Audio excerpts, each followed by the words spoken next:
Bienvenidas y bienvenidos a Dejando Marca, nuestro podcast conducido por María Elena Dressel, reconocida figura de la comunicación empresarial. Aquí descubriremos el lado más humano de quienes lideran y han dejado huella en el mundo de los negocios. En este capítulo tenemos a Ignacio Funes, director de Toyota Chile.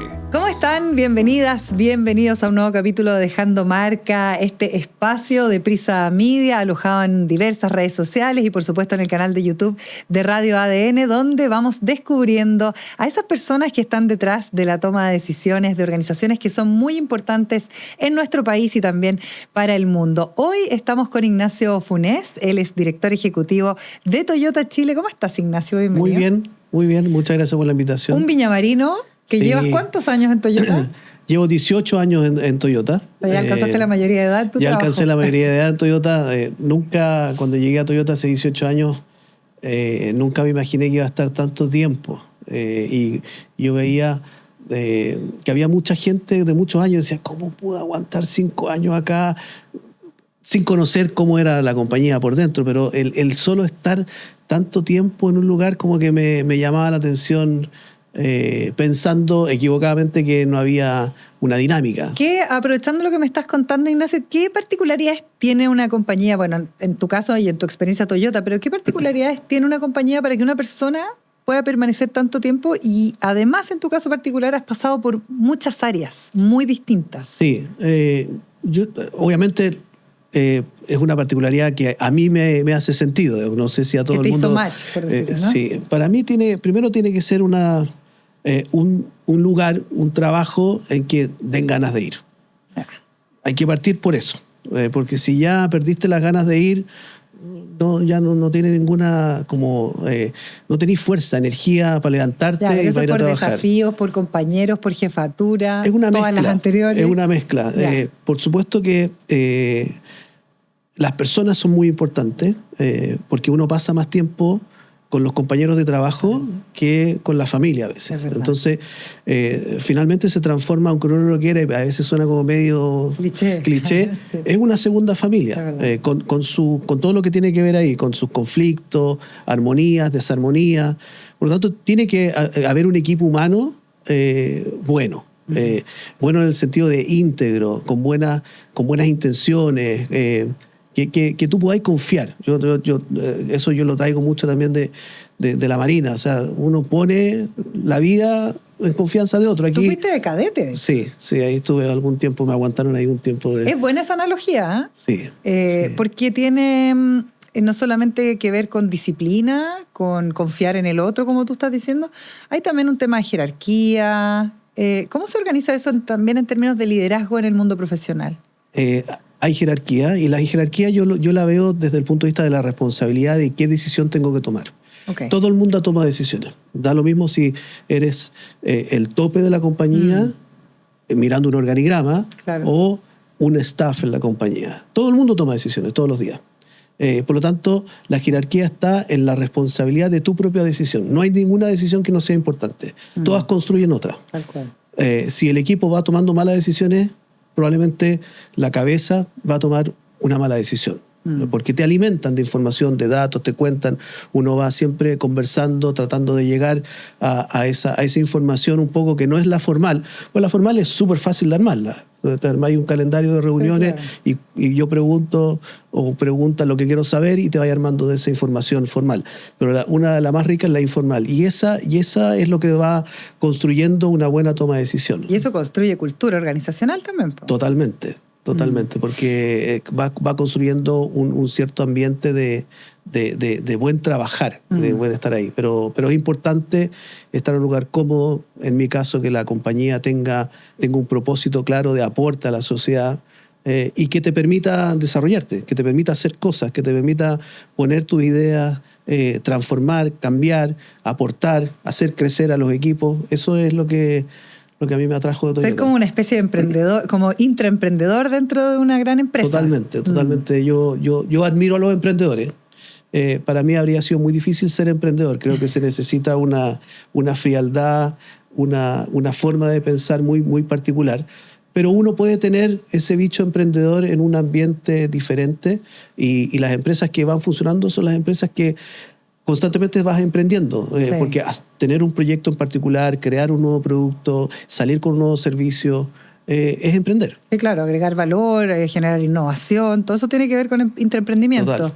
Y en ese sentido, además, la industria automotriz es una industria que ha ido cambiando rápidamente. Ya vamos a hablar de electromovilidad y los desafíos y oportunidades que eso implica, pero también es una empresa internacional que hay que como que adaptarla a la cultura chilense, por decirlo de alguna manera, ¿no? Sí, nosotros tenemos una fuerte cultura o incidencia de la cultura japonesa como pueblo, como país.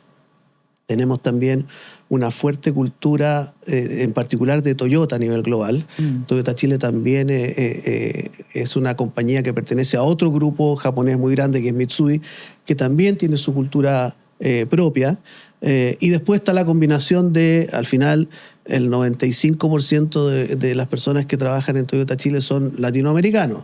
Un 5, 2, 3% son japoneses. Entonces hay que agregar esa cultura nuestra propia. ¿Y hay japoneses igual trabajando? Sí, hay un par de japoneses trabajando. ¿Y tú anduviste en Japón?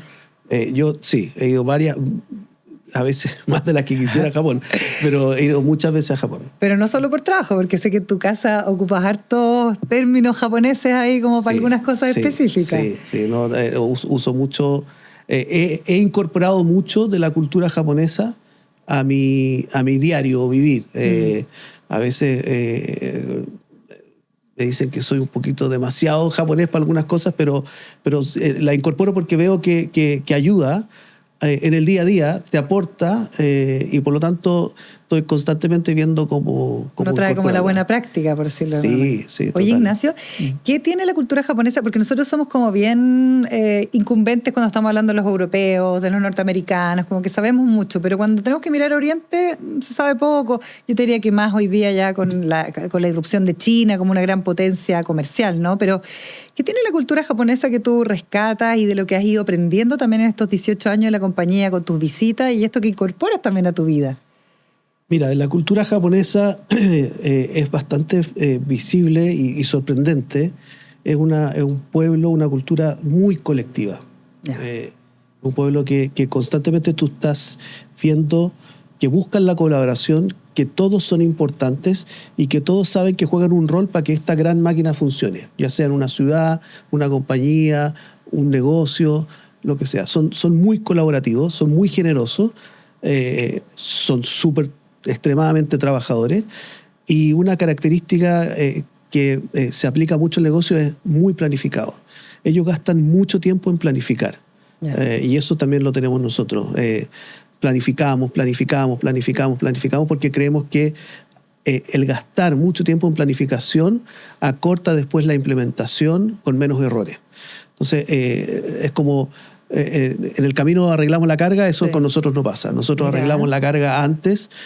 Nos podemos demorar más quizás en planificar cómo cargar, pero no queremos que el camión llegue, se desestive en el camino y no tener ahí ningún inconveniente. Entonces, esas son las características principales, muy colaborativos, muy de sentido colectivo y muy planificado. Y tienen mucho respeto por las personas mayores, porque entienden que la experiencia es sabiduría. Entonces, tienen muy desarrollado el tema en forma natural, los mentores. Muy desarrollado el tema de los mentores. Es bien contraintuitivo versus lo que vivimos en la cotidianidad aquí en Chile, ¿ah? Sí. ¿Cómo divides tu corazón? Sí. Porque me imagino que de repente te es esperar, no sé, cuando tenés que hacer un negocio B2B, no B2C, sino que como más con otras compañías, o cuando tú estás esperando quizás una cuota de colaboración que puede que en el papel se dé, pero quizás en la práctica no, ¿no? Hay que trabajar bastante esa frustración. La paciencia japonesa. Lo que nos pasa, o lo que yo trato de hacer es cuando me enfrento a esas cosas, o cuando tengo que explicar, o cuando estoy entrevistando a una persona que se va a incorporar a la compañía, le digo, mira, esto es lo que te puede pasar si es que llegas a Toyota. Estas son las cosas que chocan con nuestra cultura común y corriente. Pero estos son los beneficios de usarla. Entonces, enfocarlo por el lado positivo. Es cierto que muchas veces uno quiere como hacer las cosas ya, rápido, pero no siempre la velocidad o el que llega primero o el que llega mejor. Por lo tanto, tener eso consciente es un trabajo diario. Y además, Ignacio, yo sé que en tu historia en la compañía, y ahí me gustaría que me dijeras por qué áreas fuiste pasando, porque son bien diversas, distintas. Sí. Sé que al principio había un desafío que tenía que ver con el posicionamiento de la marca a nivel de participación de mercado en Chile y que eso ha ido aumentando un montón. ¿Tiene que ver también con este mismo método de esta planificación estratégica constante? Totalmente. Bueno, yo me siento un súper privilegiado en Toyota, porque yo he pasado literalmente por todas las áreas en Toyota. No hay función o departamento que yo no haya de alguna manera ejercido por algún tiempo. Yo llegué a Toyota por el lado de servicio, yo no soy técnico, pero aprendí mucho de técnica. Estabas muy cerca de los técnicos. Estaba ahí en los fierros mismos, y me enamoré de los fierros para siempre. Y después he pasado por áreas de contabilidad, finanzas, personas y por supuesto todas las áreas comerciales, ¿no? Y marketing creo también. Marketing también. Ya, de todo un poco. Entonces he tenido la suerte de poder pasar por todas las áreas de Toyota. Y hay una cosa común ahí que es lo que te decía yo, que planificar y también tener como la decisión de querer hacer las cosas. Cuando tú me preguntabas cómo hicimos este cambio de pasar de un sexto a un primer lugar. Yo creo que primero estaba la convicción de querer hacerlo. Como yo siempre hablo como del faro que te ilumina. Esa luz que te guía, ¿dónde la vamos a poner? Allá. Vamos y apuntémosla a esa luz. Puede que lleguemos, puede que no lleguemos, nos demoremos un poquito más, un poquito menos, pero está mucho en la decisión de querer hacerlo. ¿Cuántos se demoraron en llegar al primer lugar? 41 años, más o menos, pero desde que decidimos así tan fuertemente. Desde que aparece esa luz. Yo diría que unos 3 o 4 años más o menos. Es interesante porque es una estrategia de largo plazo. Sí, y una estrategia de largo plazo donde habían ciertos hitos que teníamos que completar. Es una estrategia que no está exenta de dolor. Una estrategia que requiere tomar decisiones que a veces son dolorosas. Es una estrategia que también pasa por una etapa de mucho agradecimiento y de cuidado a quienes nos ayudaron a llegar a donde estábamos para poder dar ese paso. Pero también es una estrategia que a nosotros nos hizo preguntarnos qué era lo que necesitamos para llegar allá. Y ahí empezamos a trabajar todos los habilitadores básicos para poder transformarnos en ese sueño de no necesariamente llegar a ser el número uno. El número uno era como la parte como del endomarketing, así, pero al final el mensaje era ser una compañía en Chile de nivel global, una compañía que tenga un estándar global, de excelencia. De excelencia global. Claro. Y para eso hay que trabajar los habilitadores, que son principalmente las personas. Y poder identificar cuáles son las personas que nos van a ayudar a llegar allá. Y después a mantenerse. Que eso es lo más difícil. Sí, claro. Eso es muy difícil, pero es rico cuando uno vive esa adrenalina de... es como una carrera, nosotros estamos siempre constantemente autodesafiándonos. ¿Qué podemos hacer distinto? ¿No? Eso te iba a preguntar, porque yo creo que el mantenerse también abre paso a estas preguntas más esenciales, que ya las vamos a ir abordando, pero que tienen muchas veces que ver con estos procesos de innovación. Cuando la gente dice, oye, innovación está vinculado directamente solo a tecnología, o me traigo una startup y hago innovación abierta. No, me imagino que está metido en todas las áreas del negocio. Sin duda. Y hay una tentación siempre, y hay que, como desde mi punto de vista, trabajar esa tentación de pensar que la innovación está todo solo vinculado a la tecnología. Claro. Y eso para mí es como enamorarse de la solución y no del problema. Entonces, cuando tú te enamoras del problema, no todo está vinculado a la tecnología. Hay mucha innovación que no pasa por tecnología, pasa por procesos, por hacer las cosas de una manera diferente, darle la vuelta. Yo siempre estoy pensando en cómo hacer la cosa diferente. Nunca, incluso cuando me está dando resultados, siempre gasto mucho tiempo en pensar cómo puedo hacer esto de otra manera. Porque tengo que prepararme en este caso, la competencia, a que va a querer alcanzarnos. Y yo voy a querer alcanzar a mi competencia que puede estar en otro país, en cómo hacer las cosas. Y eso es lo que a mí me apasiona, estar siempre pensando ¿cómo puedo hacer esto que estoy haciendo hoy día de esta manera? Que me está dando resultados, que una vez muchos dicen, ¿para qué lo vamos a cambiar? Claro, está bien así. Está bien claro. así. Pero puede cambiar algo afuera. Y eso tú no lo puedes controlar. Entonces tú tienes que estar siempre atento a qué pasa si cambio algo afuera, cómo yo podría hacer algo diferente. Y como siempre estoy en eso, Mente inquieta. Sí, mi equipo me conocen y cuando les pido que quiero hablar alguna cosa, me dicen, ya, ¿qué estás pensando de nuevo? ¿Te pasa lo mismo en la casa, Ignacio, no? Sí. Sé que usas dos conceptos japoneses como en el día a día. ¿Cuáles son? Bueno, el día a día yo mucho hablo de... ocurre una cosa bien particular en Toyota, que uno no se da cuenta, y yo siempre se lo digo a los que están llegando y después le hago un test a un tiempo más avanzado para ver si se cumplió lo que yo les prometí que iba a pasar. Que era, yo siempre digo, tú en 2 años vas a estar hablando japonés. Ah. No me creen. Pero en 2 años nosotros hablamos japonés adentro de Toyota. Okay. ¿Por qué? Porque muchas de las cosas que hacemos, muchos de los conceptos son palabras japonesas. Entonces, yo te podría armar una frase en japonés de una conversación regular en la oficina, y hay 10 palabras en japonés y 4 en español. A ver, dime una frase. Por ejemplo, yo podría llamar a un equipo y decirle, por favor, necesito que aumenten el Gemba porque hay que mejorar el Kaizen, sobre todo para después hacer un Yokoten y tener todo en Heiyunka. Ya, ok, o sea, yo tengo que saber de qué me estás hablando. Nadie va a entender eso, que no no sea lo de que me Toyota. dijiste? Entonces, yo lo que le está diciendo muy sencillo, por favor, vayan a los puntos de venta, vean qué se puede mejorar para después estandarizar y difundir en otros puntos de venta. Ahora, eso no tiene que ver como con su tiquería. Me imagino que el lenguaje tiene lenguaje otras dimensiones, sí. ¿no? Porque es como, no sé, yo sé alemán. Sí. Y hay palabras que uno no puede traducir literal al español. Son conceptos. Ok. Son conceptos. Entonces, para mí es mucho más fácil decir, haz Gemba, que decir, mira, ¿sabes qué? Yo necesito que tú vayas al punto de venta, porque cuando decimos haz Gemba, detrás de eso hay muchas otras cosas. Ok.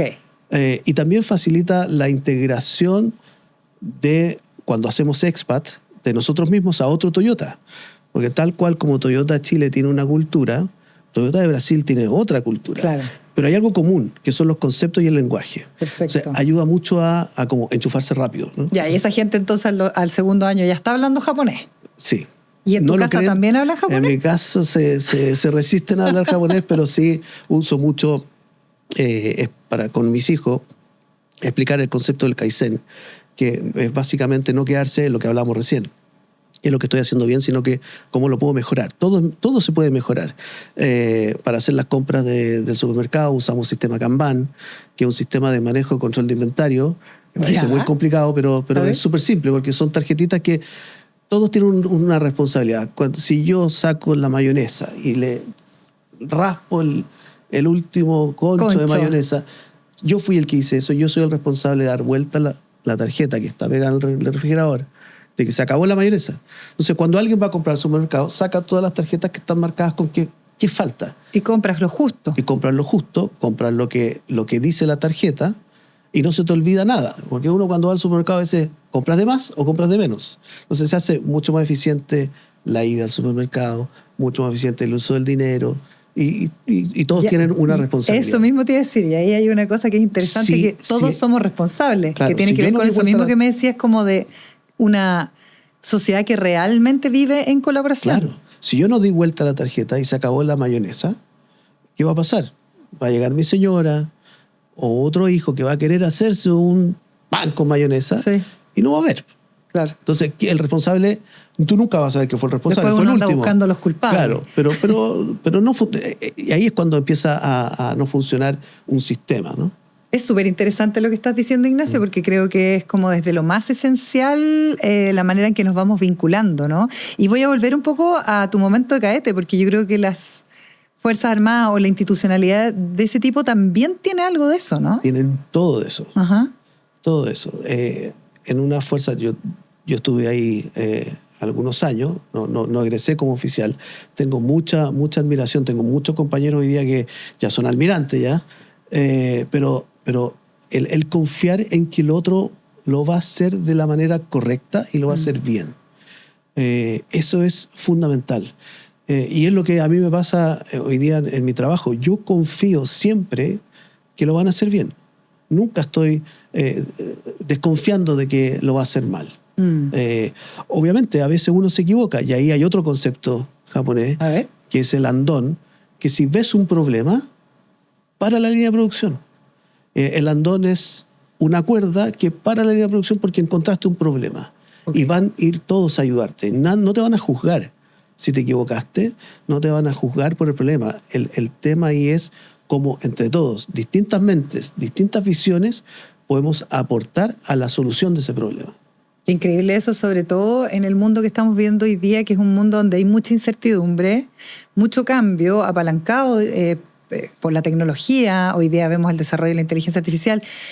A mí me pasa que como yo trato mucho estos temas, uno escucha frases que son recurrentes, pero después poner la pelota al piso cuesta mucho. Entonces, una situación como esa que tú estás describiendo puede ser muy útil, sobre todo cuando estamos viviendo en este tipo de mundo que los problemas son multisistémicos. Son multisistémicos. No hay una sola solución, ¿no?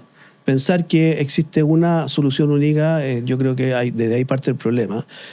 Hay distintas formas de solucionar. Puedes llegar a resolver eso de distintas maneras. Hay unas más eficientes, menos eficientes. Pero lo importante es incorporar la mayor cantidad de visión rápido, eso sí. Claro. Uno no puede quedarse pegado en iterar. Hay un límite, y ahí es cuando empieza a jugar también la jerarquía de, ok, hay que tomar una decisión con esta cantidad de visiones. Y eso se traspasa a todo orden de cosas. Yo lo veo también mucho en las construcciones normativas de un país, leyes, regulaciones. Es súper importante tener esas múltiples visiones, y a veces hay una carga negativa al lobby, y yo creo que el lobby bien llevado es muy bueno, porque el lobby lo que busca justamente es poder al regulador tener esa información completa, y después decidir qué es lo mejor para el bien común, no para alguien en particular. Claro, no para el bien individual. Y hay mucho de países desarrollados donde eso está muy bien regulado, donde además no solo es lobby, sino también tú tienes muy buenos asesores, incluso la academia, las universidades están muy metidas en esas discusiones, como que nos falta a nosotros también vitrinear un poco de eso, ¿no? Total. Y es súper fundamental para el desarrollo. En tu liderazgo, tú fuera de cámara dijiste, hoy se me ocurrió una idea, no sé qué, le pedí a mi equipo, y el equipo yo me imaginaba así como este jefe que piensa fuera de la caja y que se le ocurren las cosas que hay que hacerlas más o menos rapidito.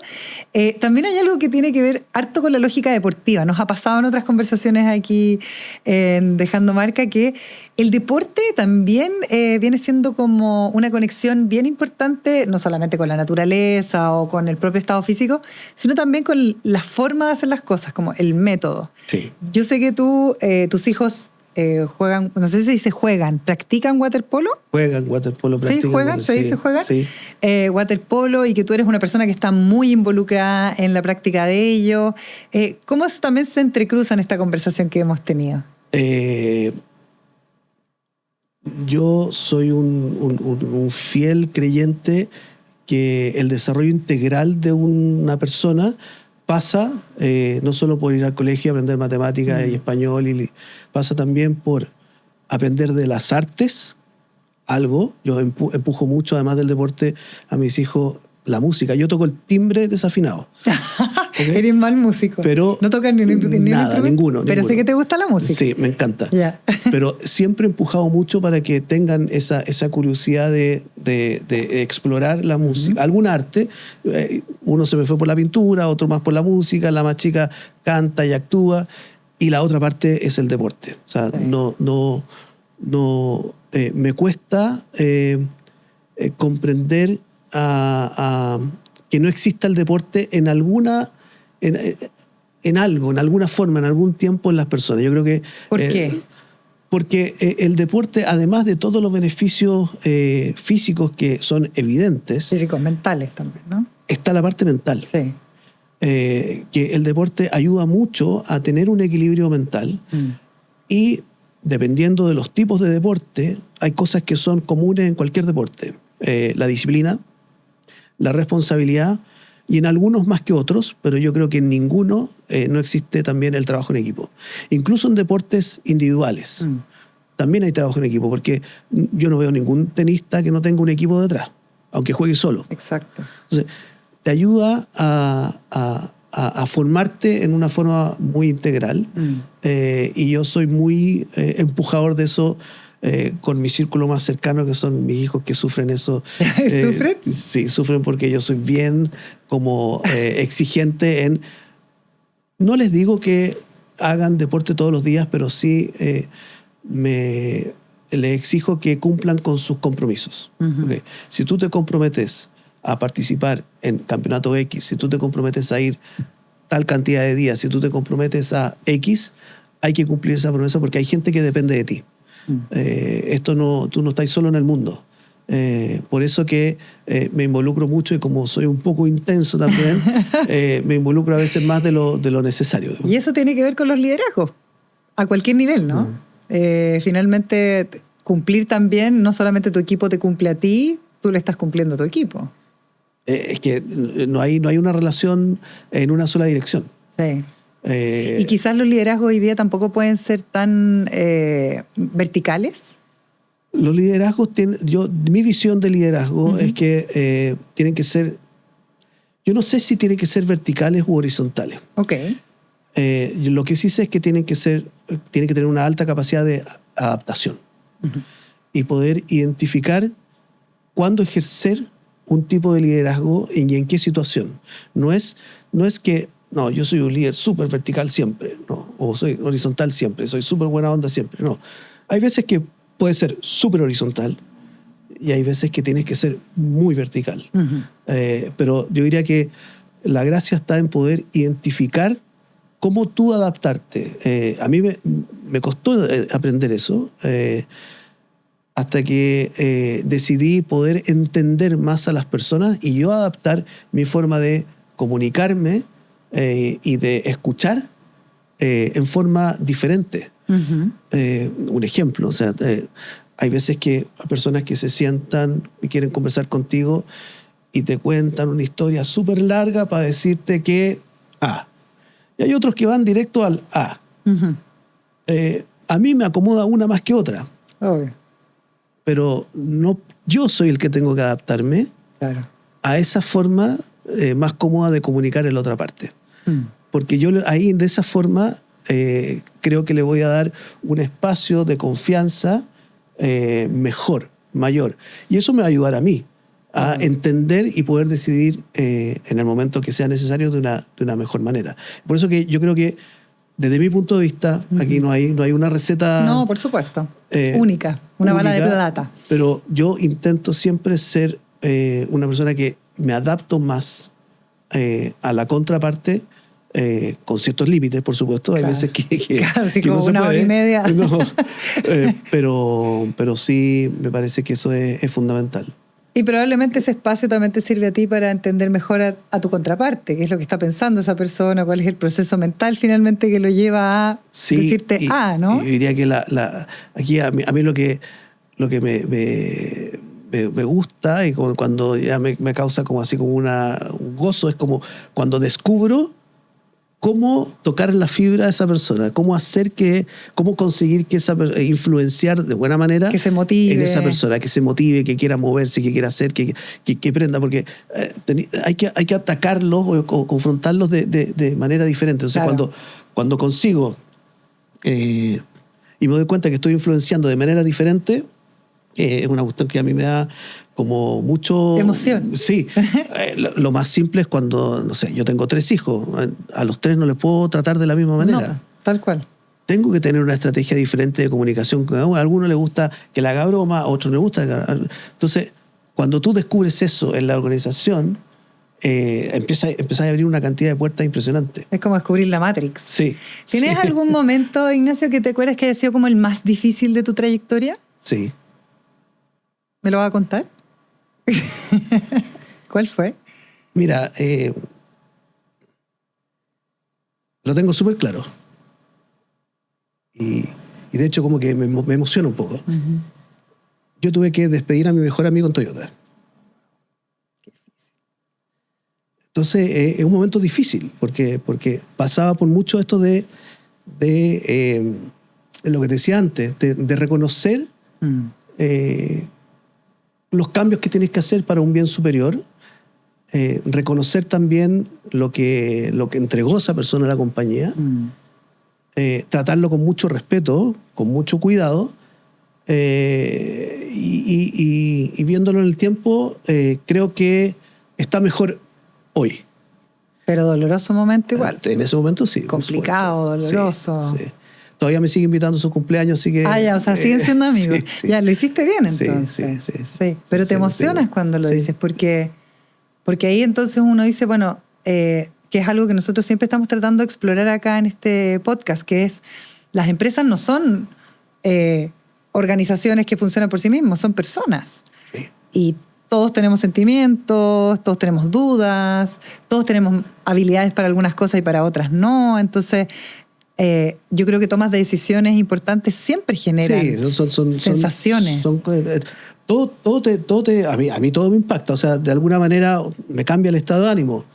O me pone más contento, me pone más feliz, me quita energía, me da energía, me enojo, me alegra. Por supuesto.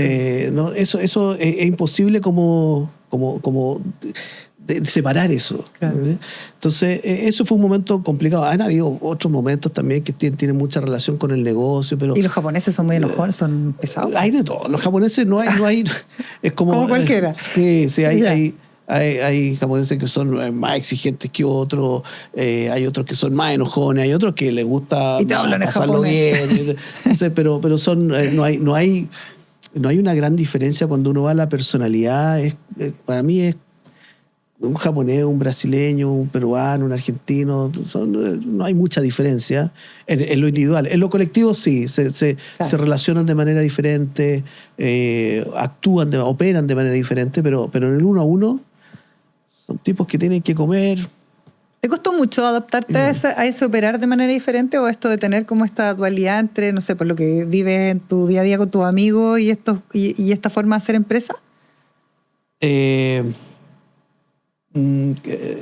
Yo diría que no me costó cuando tomé conciencia de eso. Ya. Antes era inconsciente de eso, entonces era como todo igual. Pero después de tomar conciencia de eso, y esa toma de conciencia también pasa por ciertas crisis. O sea, claro. Hay momentos que a mí personalmente yo he tenido crisis de ¿para qué estoy haciendo esto? Claro. ¿Qué quiero hacer? ¿Qué viene después? Y ahí tenéis que recurrir a las personas que te quieren o a los profesionales que te pueden ayudar para poder descubrir esa otra parte. Y hubo hace un tiempo atrás, yo diría que hace como unos 8 años atrás, en que yo tomé conciencia de eso y soy mucho más, valga la redundancia, consciente de esta dualidad como de esta cosas. Dualidad donde te mueves constantemente. Sí. Y también a mí me gusta trabajar, me gusta lo que hago mucho, pero también me gusta estar con mis amigos, también me gusta estar con mi familia, también me gusta disfrutar de momentos que son como mundanos. Tu relajo. Mi relajo. ¿Cómo separamos? ¿Cómo no nos llevamos la oficina para la casa y eso? ¿Tienes alguna práctica, alguna fórmula? ¿Lo tenía automatizado? Porque siempre hay crisis además, po. Yo nunca me he llevado un computador de la oficina a la casa. Ah, fantástico. Jamás. Ya. Jamás. De hecho, como un secreto, peleo a veces con mi señora porque ella sí se lo lleva. Pero yo no, nunca. Tiene que ser algo muy extraordinario para yo trabajar en la casa, distinto del home office. Pero, claro. Pero en el fondo, en el fin de semana. Intento al máximo, nunca llevarme trabajo para la casa. Jamás. Puede que llegue más tarde un día a la casa, pero tú nunca terminas el día, siempre te queda algo pendiente. Entonces hay un momento que tenés que decidir, oye, esto ya... Hay que poner un límite. Hay que poner un límite. Sí. Entonces, yo me subo al auto y yo estoy desconectado, completamente. Ya, no te vayas hablando por teléfono con el... Pocas veces. A veces sí. Mi equipo va a decir que sí, pero yo creo que no. Acá la van a desmentir. Oye, pero sí, yo trato mucho de... Y también trato de hacer lo mismo con mis equipos. Si yo llamo que ellos también se desconecten. Sí. Yo siempre me pego en la última ronda en el piso donde estoy. Ya, ¿qué estás haciendo? ¿Por qué estás aquí tan tarde? Ándate para la casa. Es muy importante eso, es muy importante. Sí. Y trato de respetar mucho los horarios del resto. Tiene que ser algo realmente necesario para llamar a alguien tarde y pedir algo extra. Claro, una crisis. Sí. Oye, Ignacio, ¿y qué otras cosas haces? Porque me gusta estar con los amigos, estar presente con tu familia, sé que acompañas a tus hijos ahí a las competencias de waterpolo. ¿Qué más? ¿Algo más? Yo tengo un refugio Ya. espiritual y como de familia también, que yo voy mucho a Pichilemu. Ah, qué rico. Me arranco prácticamente todos los fines de semana. A veces he ido por el día. Ah, mira. Y ese como dice mi señora, es nuestro lugar feliz. Es lindo Pichilemu. Sí, es muy bonito. ¿Te gusta el mar? Me gusta el mar. Bueno, eres viñamarino. Soy villamarino. Todo el mundo se ríe de mí porque... No vaya a Viña, vaya a Pichilemu. Primero, no voy a Viña. Yo vivía a 20 metros de la playa. No me gusta la playa. ¿No te gusta la playa? No me gusta bajar a la arena. Hago un esfuerzo cuando voy a la arena para ver a mi hijo que hacen surf y toda la cosa. Mi señora también hace surf y los acompaño. Voy como un tatita con mi sillita, Como anteojos, bien tapado. gorrito, tapado. Pero me gusta mucho estar cerca del mar, eso sí. Me relaja, me hace pensar, reflexionar, limpiar la mente. Es increíble el efecto que tiene el mar sobre la mente humana. Es súper... es casi como estar meditando. ¿Cierto? Tiene mucho de eso. Sí. Y a mí me encanta ir a Pichilemu, allá es mi lugar feliz con mis hijos. Tengo un muy buen amigo que vive allá. Genial. Familia también que vive allá, que se ha ido yendo a ese lugar que es muy bonito.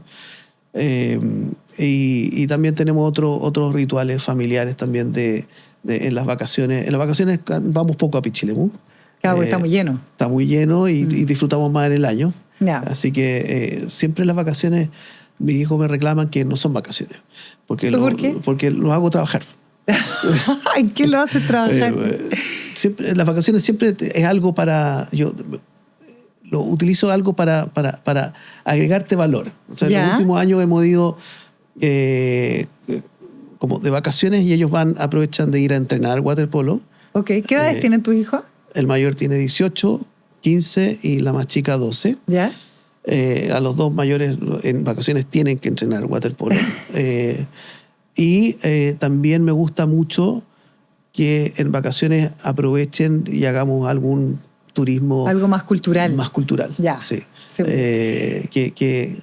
Que algo que hoy, acá tenemos y aprovechamos poco en general. Pero, sí, es cierto. Pero hay una movida aquí cultural que debería aprovecharse. Y antes, fuera de cámara, también estábamos hablando acerca de los libros. Sí. Creo que... Yo leo muy pocos libros, no soy un buen lector.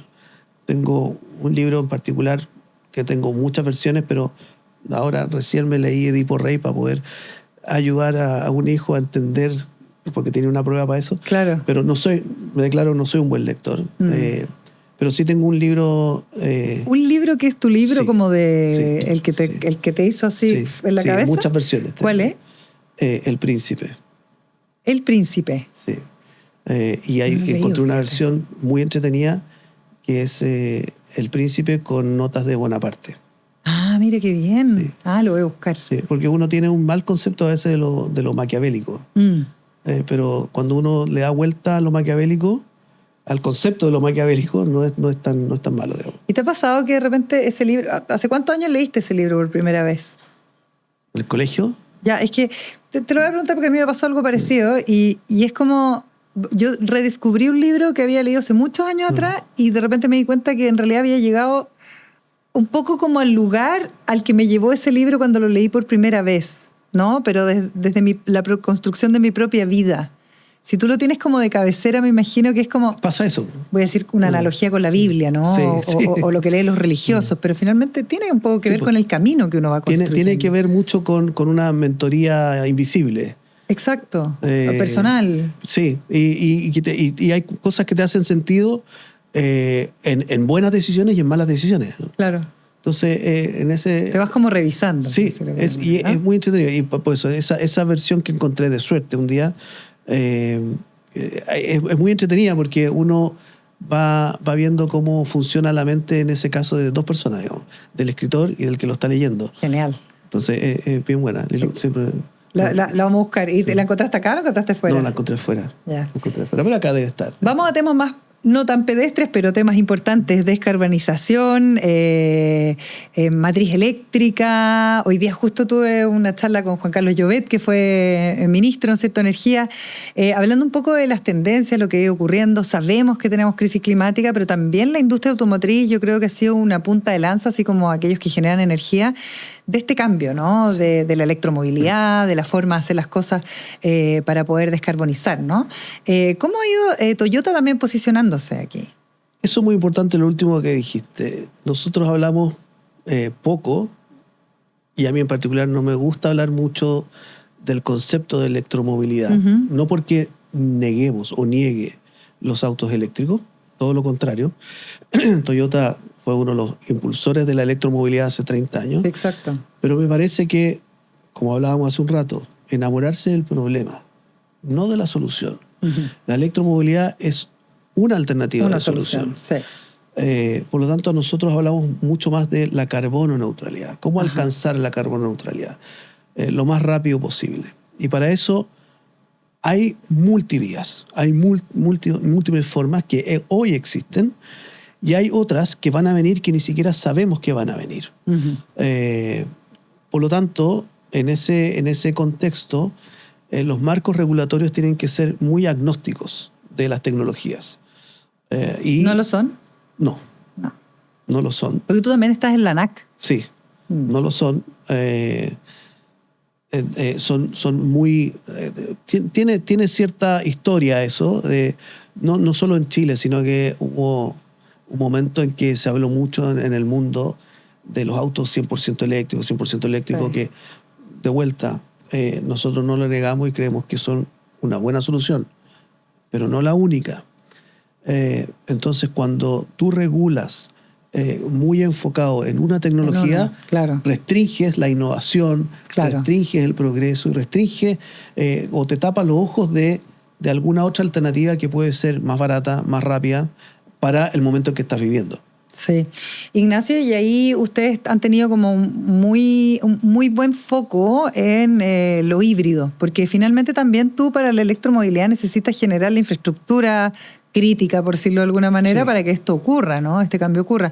Uno lo ve mucho en la industria minera, que tiene su propia infraestructura, ¿no es cierto?, sus lógicas, pero distinto es de cara al consumidor. Total.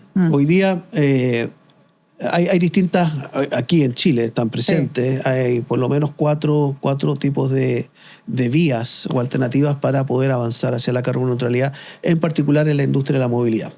Una de ellas es los motores o tecnología híbrida convencional, que es la que no necesita enchufarse, que se autorrecarga, por lo tanto... Como los relojes que teníamos. Como los relojes esos que se hacían sí, así. Por lo tanto, no necesitas de una infraestructura extra, que sí hay que avanzar en eso. Sí.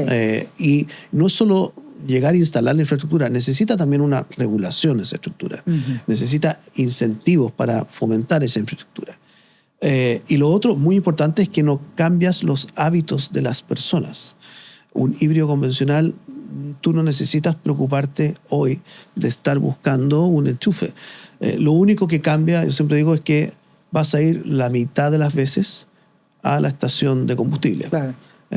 Por el rendimiento que tiene. Exacto. Pero no te tienes que preocuparte de la autonomía. Nada. Y es una solución inmediata, uh-huh, que si se aplica hoy, que se está aplicando, el efecto inmediato es al menos un 35-40% de menores emisiones. Oye, Ignacio, ¿y ahí debería haber un incentivo de parte de la política pública? Yo pienso que cuando la autoridad o el que pone las políticas públicas piensa en incentivos, debe pensar en incentivos para todos en su propio mérito. ¿Okay? Hoy día la tecnología híbrida convencional no tiene incentivo, no. Versus otro tipo de tecnologías como la 100% eléctrica, que sí tiene incentivo. Es bajito el incentivo, pero algo es bajito, hay. Por eso que yo hablo de su propio mérito. Sí. ¿Okay? Yo no pido que tenga el mismo incentivo que un 100% eléctrico. Claro. Pero que sí tenga un incentivo en la proporción y en el mérito de aporte que tiene una tecnología híbrida versus la... Porque tú estás diciendo que igual es un 30 o 40% Sí, menos de emisión. Total, total. Entonces, por ejemplo, si nosotros restringimos o no tenemos una visión más abierta, más agnóstica, lo único que vamos a hacer es ralentizar, en este caso en particular, la renovación del parque automotriz y vamos a estar esperando más tiempo para conseguir una carbono neutralidad o ir dando pasos para alcanzar esa carbono neutralidad. Porque para llegar a los 100% eléctricos, particularmente yo creo que es muy difícil tener parques 100% eléctricos. Yo confío y creo que siempre va a ser parques donde cada tecnología tenga su propio espacio. Que es un poco lo que nos pasa hoy día con el transporte público, ¿no?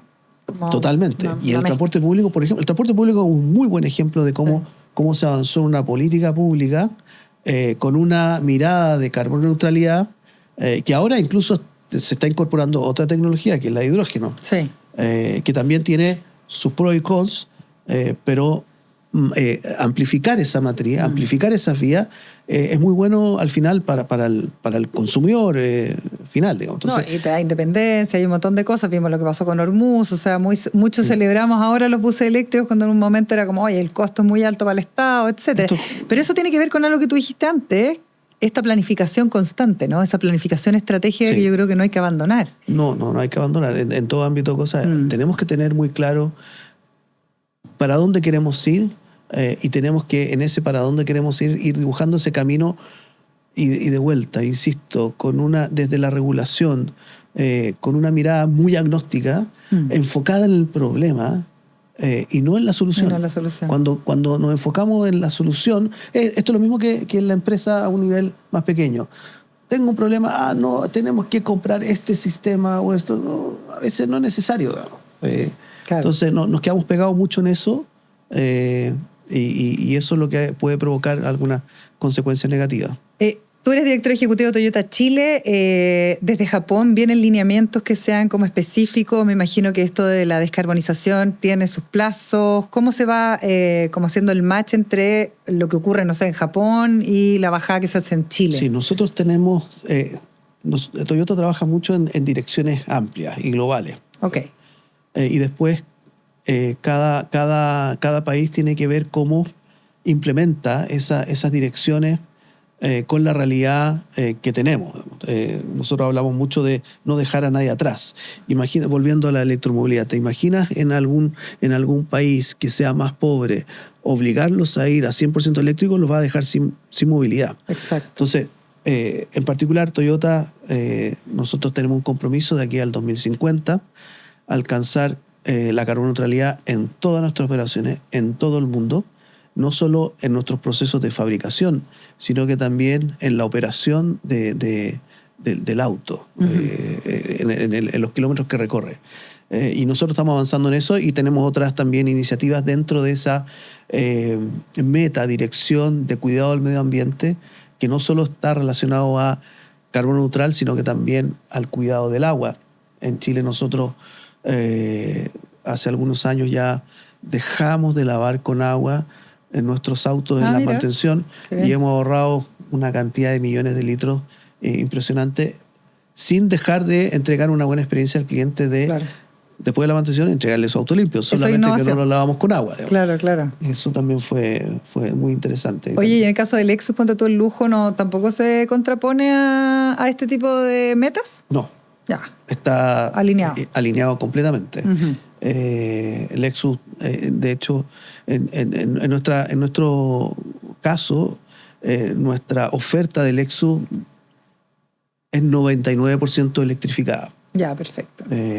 Desde híbridos convencionales, híbridos enchufables, 100% eléctrico. Entonces, estamos avanzando bien rápido. Y tienen un servicio más que me llama la atención y que es más bien nuevito, ¿no? Tiene como 2 años, que es Quinto.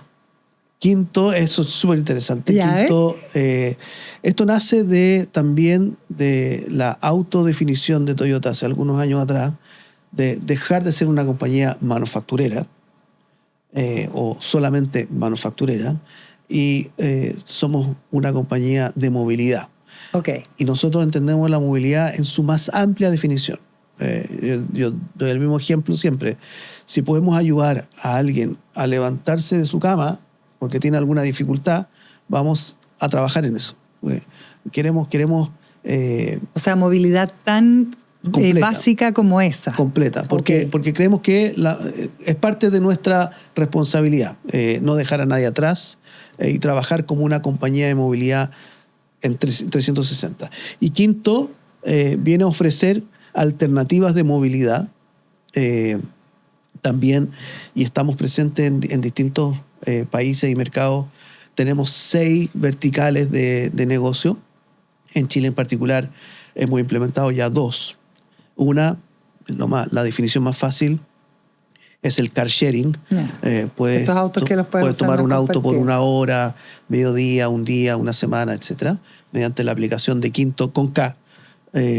La baja ahí y es muy fácil, tienes el auto rápido. Okay. Y lo otro, también estamos orientados a apoyar principalmente a pequeñas y medianas empresas en leasing operativos más al alcance de ellos para que ellos se dediquen y pongan sus esfuerzos de capital, de trabajo en el negocio, en el core, exacto. Y no en esta otra parte, y ahí están las opciones de movilidad. ¿Es un leasing especial para las pymes? Es un leasing que nosotros construimos desde su concepción, pensando mucho en las pequeñas y medianas empresas.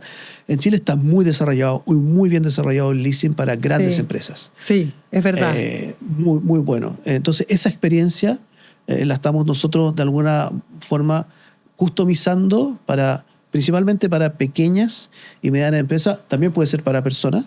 Y ahí se dan casos, de repente vemos clientes que son expat, que saben que van a estar 2 o 3 años acá. Entonces, comprarse un auto no es muy razonable. No, y cada vez hay más empresas unipersonales. Así es. Ahora que tenemos nuestro asistente de inteligencia artificial.